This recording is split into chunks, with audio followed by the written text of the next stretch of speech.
estão abertas as inscrições para o Congresso Homens, isso mesmo, Homens e Mulheres Diante do Trono.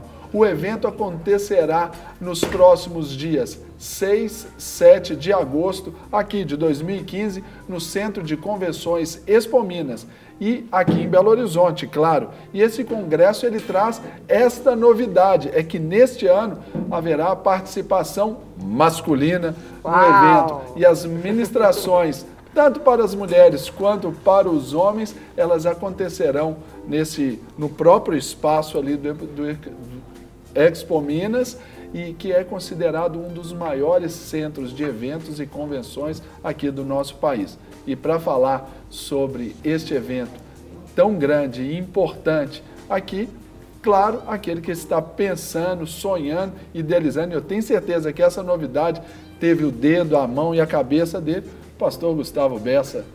Pastor, seja bem-vindo ao nosso De Tudo Um Pouco. Obrigado, Serginho, Carol. Só uma correção, é 6, 7 e 8 6, 7 de e agosto. 8. 3 dias. São desculpa. 3 dias de congresso e haverá aquele espaço para as mulheres e o espaço para os homens.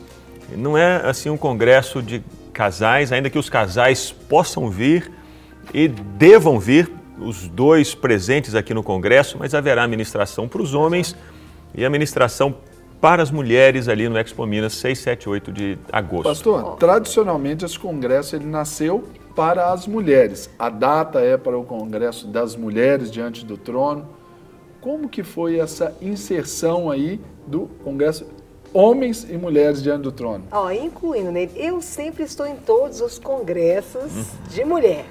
E aí a Ana sempre fala, vamos orar, gente, para que Deus coloque no coração do pastor Gustavo, né, esse sonho dos homens. Ela sempre abre o coração nos congressos e sempre compartilha. Então conta pra gente como é que foi esse mover de Deus, né, te direcionando e conduzindo nesse processo. Assim, não tem segredo nenhum, a Bíblia já fala que se a gente ora, Deus responde. A Bíblia nos encoraja a fazer isso. E foi esse tempo de maturação, de oração e de diálogos com a Ana, de diálogos com outras pessoas, mulheres que voltavam do congresso e eram tão marcadas por aquilo que Deus havia feito na vida delas e que tinham esse desejo. Puxa, a gente podia fazer um congresso para os homens também. E, portanto, nasceu desses diálogos, dessas conversas, desses tempos de oração, desses tempos de comunhão, e percebemos a importância de haver esse espaço também para os homens. Porque não são apenas as mulheres que precisam, os homens também. Às vezes elas voltam tão transformadas e o homem está lá daquele jeito, precisava de ter uma oportunidade. E às vezes se pensa que apenas as mulheres, por causa até mesmo da personalidade feminina, elas estão mais abertas para Deus. Até mesmo as igrejas em geral, elas têm mais mulheres do que homens. Mas isso não quer dizer que não existe sede por Deus no coração dos homens. Em geral, as revoluções de Deus que aconteceram no mundo, elas foram lideradas não por mulheres, mas por homens. E por alguma razão, desde a década de 70, 60, 70, começou a haver uma inversão de valores no mundo de hoje. E as mulheres começaram, sem que percebessem isso, elas começaram a sufocar o papel dos homens na sociedade. Os homens ficaram um tanto quanto constrangidos, deslocados ou perdidos nessa revolução toda que tem acontecido no mundo. E é um tempo dos homens entenderem o papel deles, não somente na família, mas na sociedade. E a Bíblia fala muito sobre isso, sobre o lugar dos homens na família, na sociedade, nessas revoluções de Deus no mundo. E por isso esse congresso entendemos que vai poder ser esse espaço para essas ministrações, essas reflexões, para o homem, para a mulher, para a família, para o casamento. Quem é solteiro pode ir? Pode ir. Não é um congresso para casais, é um congresso para mulheres, casadas, solteiras, viúvas e homens, jovens, adultos, solteiros e casados. O objetivo, então, Gustavo, vamos dizer assim, a grosso modo, é gerar essa revolução novamente, essa reforma nessa identidade do homem. As ministrações, elas serão todas juntos na presença ali dos dois, ou haverá momentos onde elas serão separadas ali? O homem estará no ambiente, se é possível ou não? As ministrações serão separadas. O Expo Minas tem essa facilidade. Ele tem um salão onde as mulheres se reunirão ali, e existe um outro espaço no anexo do Expo Minas, onde haverá as reuniões para os homens. Portanto, os homens estarão em um lugar e as mulheres estarão em outro lugar. As entradas, inclusive, elas serão independentes. Então, imagina um casal. Eles vão juntos para o Expo Minas, a mulher entra para aquele espaço onde haverá a reunião e o Congresso das Mulheres, e o homem entrará naquele espaço para os homens. Então, portanto, são espaços separados, porque existem assuntos que são particulares para as mulheres e outros que são particulares para os homens. Então, por isso pensamos essa dinâmica no Congresso, para que haja uma palavra focada para os homens e uma palavra focada para as mulheres. E aí eu pergunto, como que você vê, até vocês vão estar tendo a oportunidade de estar ministrando para os homens, a Ana, com toda a equipe, para as mulheres, os desafios do homem cristão nesse período, nessa contemporaneidade? Acho que os desafios, e percebo, são enormes para as mulheres e para os homens. A Ana tem falado muito sobre o papel da mulher nos congressos de mulheres, a importância da mulher entender o que significa essa submissão. O lugar da mulher em casa, o lugar da mulher na família, o lugar da mulher ao lado do marido, o lugar da mulher como filha, o lugar da mulher como mentora. E, em geral, muitas das ministrações para as mulheres toca essa posição da mulher, essa posição bíblica da mulher. Mas por causa dessa revolução que houve na década de 70, o homem foi como que colocado de lado. Vários filmes até promovem isso. Às vezes num filme a mulher é aquela que vai à frente, que batalha, e o homem às vezes é colocado como aquele dentro de casa, um pastelão, que não faz nada, um banana. É o cara que está ali assistindo televisão, é o Simpson, e que busca refletir um pouco sobre isso, uma coisa assim, uma descaracterização do homem, uma caricaturização do ser masculino, do macho.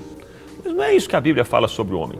A gente percebe essa inversão de valores. O inimigo que de alguma maneira governa e controla o mundo, Jesus fala que o mundo jaz no maligno, ele tem buscado trazer essa inversão de valores para que ele consiga mais intensamente dominar, controlar e governar as sociedades. E o nosso chamado como crentes no Senhor Jesus, como cristãos, é o de pregarmos a contracultura que é a Bíblia. O homem, portanto, tem esse lugar que é um lugar fundamental dentro da família, dentro do casamento, na sociedade, à frente, nessa liderança dessas revoluções e transformações na sociedade. Portanto, o propósito é levar os homens a perceberem, a entenderem a identidade deles, quem eles são como pais, quem eles são como filhos, quem eles são como amigos, como irmãos, como líderes, como homens que trabalham. Então, a ideia é abordar cada um desses aspectos que envolve o homem. A figura masculina. E a mulher também, naturalmente, tem esses aspectos que envolvem a figura feminina. A mulher, que também serão tratados, como têm sido tratados nos demais congressos, serão tratados nesse congresso também. Pastor, dados importantes que a gente observa, assim, por exemplo, hoje, dos nascidos vivos aí, principalmente numa grande capital como a nossa, Belo Horizonte, cerca de 40% ou até mais dos nascidos vivos são registrados apenas com o nome da mãe. Isso tira daquela criança que veio ao mundo com uma missão, com um propósito, essa identidade, principalmente se ele for um homem, que ele já perde ali, no nascimento dele, essa referência. E Deus, né, numa expressão religiosa no mundo inteiro, a única expressão religiosa que apresenta o seu Deus como Pai é o cristianismo. O propósito do Congresso também é trazer essa identidade da paternidade de Deus para o homem, do homem para a sua espécie. Também tem isso, não tem? Você usou até uma expressão aí de um teólogo chamado J. Packer. Então ele tem uma frase dele em que ele diz: Pai é o nome cristão para Deus. Então não existe em outro lugar onde Deus é chamado de Pai. E tem a ver com esse resgate da identidade também do homem, como pai, como ser masculino. Referência. Você me falou aí dos registros, né, nas certidões de nascimento, nos quais aparece apenas o nome da mãe. O século XX vivenciou muitas guerras. Houve a Primeira Guerra Mundial, houve a Segunda Guerra Mundial e milhões de pessoas foram mortas. Quase que a totalidade dessas pessoas que foram mortas foram homens. Portanto, essa geração pós-guerra foi uma geração criada sem esse referencial masculino, porque os homens morreram nas frentes de batalha. E portanto, até aqueles que não morreram, eles voltavam para suas casas, aleijados, surdos, às vezes loucos, usando uma palavra bem generalizada aqui, loucos, e as mulheres, então, elas tinham que assumir essas famílias integralmente. E como fazer com que a sociedade aceitasse, portanto, essa inversão, esse trabalho das mulheres, as mulheres tomando a frente da sociedade? Precisava haver um marketing, uma propaganda para sustentar o que existia na sociedade então.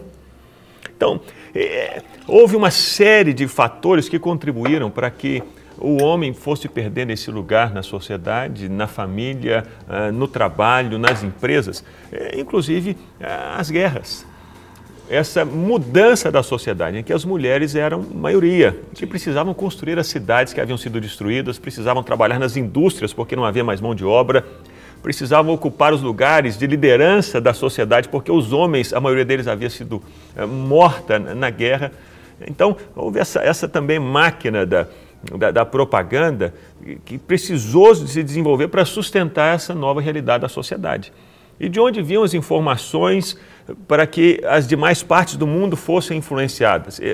Vinha da Europa ou dos Estados Unidos e, portanto, os filmes vinham de lá, os livros vinham de lá. E a cabeça, portanto, do mundo foi formada com essas ideias desses países onde os homens haviam sido mortos e onde as mulheres ocupavam as posições de liderança. Então, sem percebermos, fomos recebendo e bebendo dessas águas. E o nosso propósito não é simplesmente olhar para a história e dizer sempre foi assim, assim tem que ser. Porque a história ela vai mudando com o decorrer do tempo. Nós somos chamados para olhar para aquilo que não muda com o decorrer do tempo, que é a palavra de Deus. E que nos oferece, nos apresenta princípios e direção, seja para o século XX, XXI, seja para o século XV, seja para o século I, seja para o século XXII, e por aí por diante. Fincar e firmar as nossas raízes na palavra de Deus, e que é poderosa para trazer transformações, não somente para indivíduos, mas para famílias e para sociedades. E esse é um dos propósitos do Congresso de Mulheres diante do Trono e Homens diante do Trono. Esse tempo de recebermos esse direcionamento de Deus, essa ministração da parte do Pai, porque cremos num Brasil transformado e cremos num mundo diferente. E para a gente fechar, você diria, eu tenho observado, por exemplo, com as mulheres, um período onde Deus tem resgatado as mulheres. Eu creio que não escuto muito falar, às vezes, de congressos de homens. Como Lagoinha, muitas vezes, né, Deus tem usado para inspirar muitos outros como referencial. Você acredita que pode ser, às vezes, um momento mesmo de resgate mesmo da posição, da postura como profeta, como sacerdote, como cabeça no lar, nessa questão dos homens? E precisa haver, Carol, precisa haver. Não é um chamado, primeiro, um chamado da Igreja Batista da Lagoinha por si só, é um chamado da Igreja brasileira e da Igreja do mundo. Os homens precisam entender o papel que Deus lhes dá na família, na sociedade, no mercado de trabalho, em todas as áreas. Então, que seja esse momento de inspirar outras igrejas para que haja outros congressos de homens em outros lugares do Brasil. Isso precisa acontecer. Se queremos um Brasil mudado, nós precisamos entender que é necessário haver mudança na cabeça dos homens.